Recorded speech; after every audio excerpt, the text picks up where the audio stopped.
بسم اللہ الرحمن الرحیم۔ السلام علیکم ناظرین، نسیم اقبال خان پروگرام آمنا سامنا کے حوالے سے آپ کی خدمت میں حاضر ہے۔ تو آج آپ کو پتہ ہے کہ یکم محرم ہے، جیسے محرم کا مہینہ ہے۔ ہمارے ساتھ ہیں اس ٹائپ علامہ سید باقر حسین شرازی صاحب۔ ان سے آج ہم محرم کے جو 10 دن ہوتے ہیں ان کے بارے میں پوچھیں گے۔ اعوذ باللہ من الشیطان الرجیم، بسم اللہ الرحمن الرحیم۔ محرم الحرام اسلامی سال کا پہلا مہینہ ہے اور اس میں نواسۂ رسول حضرت امام حسین علیہ السلام کی شہادت ہوئی۔ امام حسین علیہ السلام محسن انسانیت ہیں اور محسن اسلام ہیں۔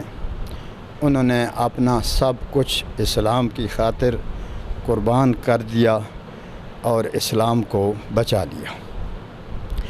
تو ہر سال ان کی یاد جو ہے وہ منائی جاتی ہے تمام دنیا میں، اور پاکستان میں بھی امام علیہ السلام کی یاد میں ذکر ہوتا ہے، مجالس ہوتی ہیں، ماتمداری ہوتی ہے، اور یہ سلسلہ محرم چیلم تک جو ہے یہ سلسلہ چلتا رہتا ہے۔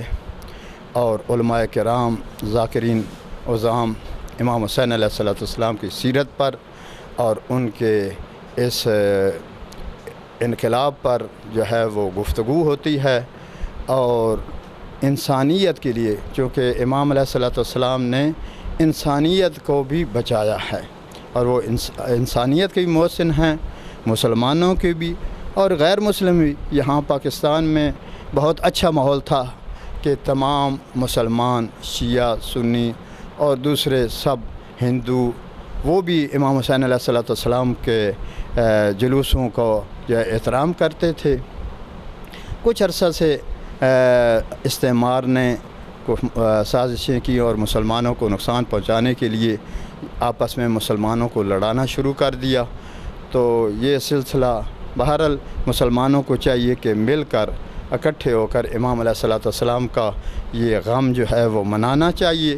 جو غم نہیں مناتے وہ بھی امام علیہ السلام کا، چونکہ پیغمبر اسلام صلی اللہ علیہ وسلم نے امام علیہ السلام کے بارے میں جو ہے فرمایا کہ ان الحسن والحسین سید شباب اہل الجنہ، کہ امام حسین علیہ السلام اور امام حسن علیہ السلام جوانان جنت کے سردار ہیں، اور یہ سب مانتے ہیں کیونکہ پیغمبر کے نواسے ہیں اور انہوں نے اسلام کے دفاع کے لیے یہ ساری قربانی دی۔ تو ان کا غم جو ہے منانا چاہیے، اور ہماری دعا ہے کہ خداوند کریم مسلمانوں کو اتفاق و اتحاد عطا فرمائے اور انسانیت کو مرض کرونا سے نجات عطا فرمائے، اور مسلمانوں کو اتفاق اور اتحاد سے رہنے کی توفیق عطا فرمائے۔ وآخر دعوانا ان الحمدللہ رب العالمین۔ شکریہ جی، پروگرام آمنا سامنے میں آج ہم نے علامہ صاحب سے محرم کے بارے میں آپ کو انہوں نے بتایا، درس دی۔ یہی محرم ہمیں یہی درس دیتا ہے، صبر کا، محبت کا، پیار کا، امن کا، اور ان چیزوں کو ہمیں سب کو مد نظر رکھتے ہوئے یہ ہمیں اپنانی چاہیے۔ ہم مسلمان ہیں کہ انہوں نے مسلمانوں کے لیے جو اپنی جان کا نذرانہ دیا، اس کو اسلام زندہ رکھنے کے لیے، تو ہمارا بھی فرض ہے کہ ہم بھی اس عمل پر پیراکار رہیں۔ اور اس کے ساتھ ہی علامہ صاحب نے بہت پیاری باتیں کی ہیں۔ پروگرام آمنا سامنا کے حوالے سے کیمرہ مین بابر شہزاد کے ساتھ نسیم اقبال خان آپ سے اجازت چاہتا ہے۔ اللہ حافظ۔